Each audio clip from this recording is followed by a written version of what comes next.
think I would say there's significant differences there. All right. All right. Thank you very much, Flo.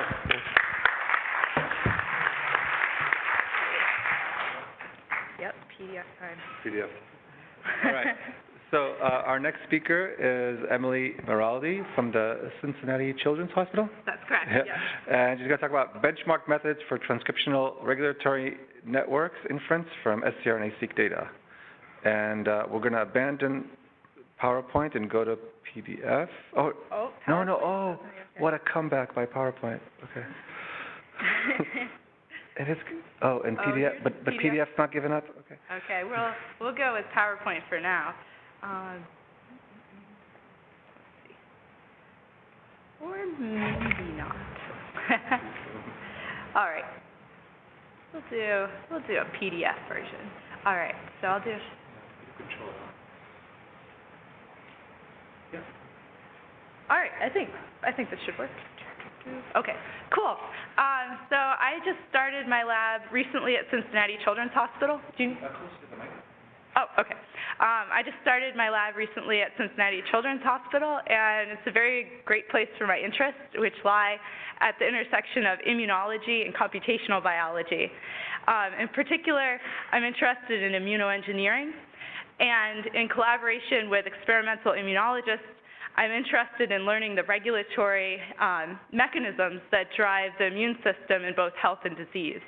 And thanks to the abundance and growing abundance of genomics data sets, I'm particularly focusing on reverse engineering of transcriptional regulatory networks, or TRNs.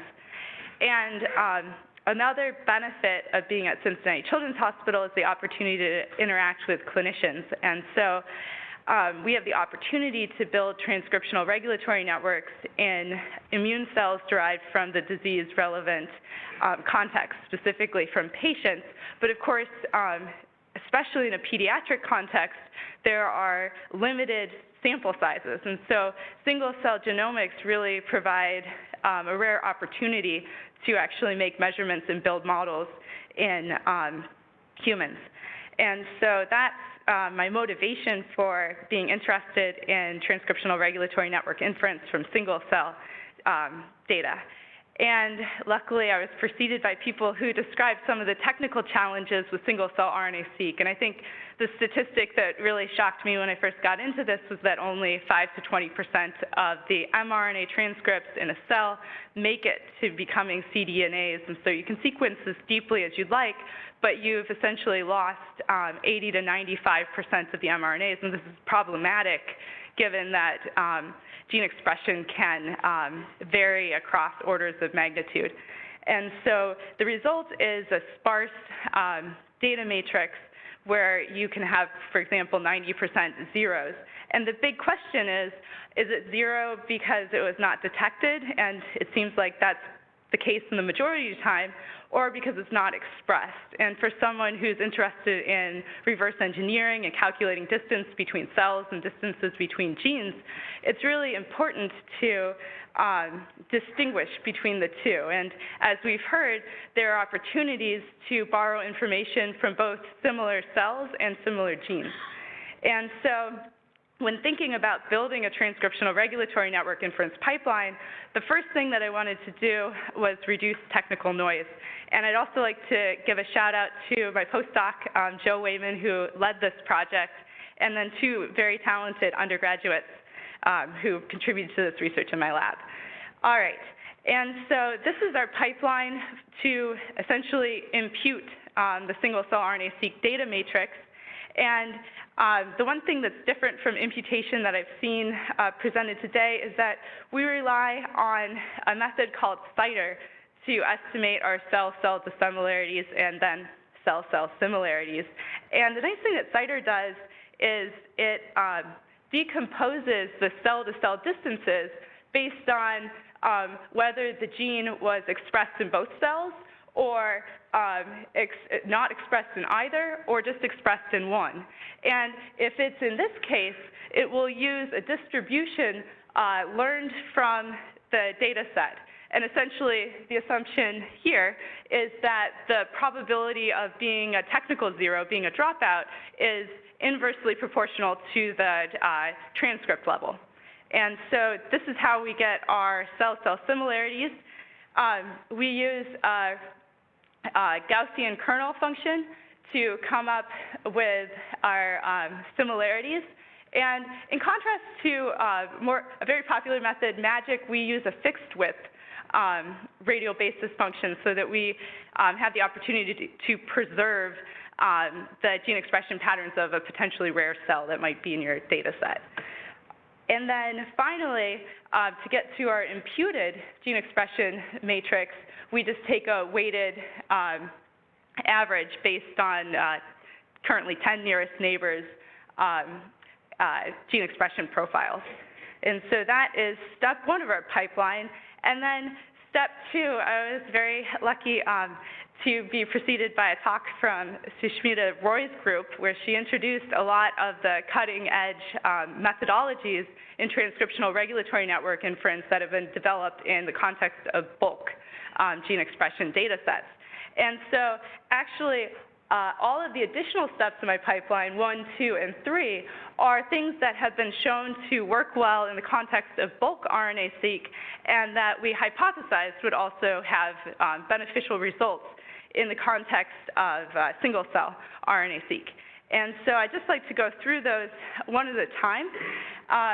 And these are methods that have been validated importantly, we saw earlier today, but also here by myself, in mammalian cell types. And they are to estimate transcription factor activities and to reinforce the prior. In this framework, we use an adaptive lasso penalty. So just ever so briefly, our basic inference method is based on the inferolator, which at steady state describes gene expression as a linear combination of transcription factor activities. And of course, ideally, we'd like protein transcription factor activity estimates. And we heard earlier today that you could estimate the protein transcription factor activities if you had partial knowledge, say, from a database of transcription factor gene interactions or ATAC-seq or ChIP-seq, using knowledge of a transcription factor's target genes. And that's one thing we thought would be beneficial over using transcription factor mRNA levels. And then this other idea to amplify the biological signal was to flexibly integrate prior information using the adaptive lambda penalties. So essentially, here we have a matrix that is of transcription factor gene interactions, and we would use a smaller penalty if we had prior support from another data source. And there are a number of existing methods for transcriptional regulatory network inference from single-cell RNA-seq, and a couple of them very wisely incorporate prior information, but ours would be the first, and this is something that's also true of these papers here, that only will incorporate prior edges if they have support in the gene expression data and have the capability of learning new edges. All right, and I think in the interest of time, I'll also just briefly describe, so here is what you can do to amplify biological signal if you have prior knowledge of a transcription factor gene interaction network. If you happen to have relevant gene expression data, you can incorporate that in a multitask learning framework that we developed in B. subtilis and yeast. And I'm just going to say briefly that we can decompose the interaction matrix that you learn into a sparse matrix, which would preserve the data set specific interactions, and block, which would preserve the shared interactions. All right, and so this is the pipeline. And the second problem that when we started this project, benchmarking resources did not exist. And to my knowledge, they still don't. There was this groundbreaking paper where they did attempt to benchmark some of the single-cell TRN methods, but unfortunately it was on qPCR and synthetic data, which is useful, but you never know how a method would perform in the real world. And so as a part of this study, we took advantage of Th17 cells as a model system where there are great genomics data sets. So for example, there's a gold standard for 9 transcription factors. We have ChIP-seq data. For about 25, we have transcription factor knockout and other resources. So 254 RNA-seq, which could be used in to test multitask learning, and ATAC-seq, which could give us the prior of transcription factor gene interactions for TFA estimation and adaptive lasso. We were missing single-cell RNA-seq, but I have a friend who's very good at single-cell RNA-seq, Brian Bryson at MIT, and so he generated this data set for us. And briefly, here is precision recall using the gold standard of transcription factor gene interactions supported by knockout and ChIP.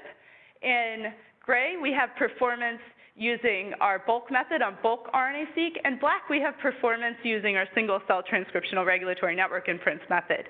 We compared to 2 existing single-cell transcriptional regulatory network methods, scenic and action. Both of these do incorporate prior information, and but they don't use transcription factor activity estimates. They don't flexibly incorporate prior information, and they don't impute the gene expression data matrix. We can also look at our method and see, well, which of these 3 things mattered, and it turns out that all of them do. So black is our full method. Orange, blue, and gray correspond to removing each of those 3 things that I mentioned. We have some preliminary results in a multitask learning framework where we had tried to simultaneously build a network using bulk RNA-seq and single-cell RNA-seq. And the results so far, there seems to be a minor improvement when you compare. So the brown and the pink are reds for the single-cell RNA-seq network, and then the light blue is for the multitask learning. So a little bit of an increase, but again, something that is worth exploring. Future directions. I would certainly like to see if these methods are good in another cell type or a lot of other cell types, and so I am working with experimentalists to develop those kind of benchmarks. I'm very interested in single-cell ATAC-seq and incorporation into transcriptional regulatory network inference. And then there are a lot of exciting experimental collaborations, for example, in pediatric Crohn's disease, looking at immune cells that I would like to apply these methods to. Okay, with that, I would like to thank my group, my experimental collaborator, Brian Bryson, and also my postdoc mentor, Rich Bonneau.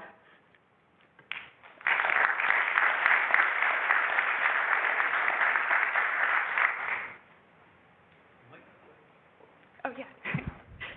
Yeah. Questions? Very interesting work. So I was curious if you've compared how important imputation is. So if you just give the algorithm, and if you remove the, I guess I have 2 questions. One is how important the imputation is, and the second, if you remove the criteria of the prior, there are methods that have used for single-cell RNA-seq that don't, that don't need prior, but they model this type of data, which is it's zero inflated and so on and so forth, and how does that perform? Oh, so for the additional methods, I haven't tested them, but I would love to get the names of those, and we will be doing additional testing. In terms of comparing what happens if you don't impute, you can compare the black line up top with the gray line below. So that's performance of our method if we don't impute. And so that, well, and I guess in addition to transcription factor activity estimation, are really both important for our method. And does the method that you use for imputation matter? We have explored a little bit with off-the-shelf imputation methods, and we found that our method works well, but we'll be going back and reevaluating. Mm-hmm. Good, great talk. I just wanted to comment on the previous slide. Well, particularly on the action because I developed it. But the version that you said it doesn't do imputation, it does actually do imputation. Oh, my mistake. Yeah, I apologize. And what it does is that it does smoothing over a very small subset of vertices. But I'm again surprised how you managed to use it because there is no public version of it that is updated. So I can like share the latest version. I would love to see how it compares actually. That would be fantastic. Thank you. Thank you. Sorry, quick question. I was wondering, well, we've been playing around with some similar approaches, and a key issue for us is how would you estimate uncertainty in the actual predictions, right? So I was wondering if your method approaches this in some way. Yeah, so we use STARS, stability approach to regularization selection, to choose our lambda parameters. So in doing that, it's a data-driven approach, and we're basically building networks using a subset of the data. And so we actually, for each edge, get stability associated with it. So that's where our confidences come from, and that's how we rank.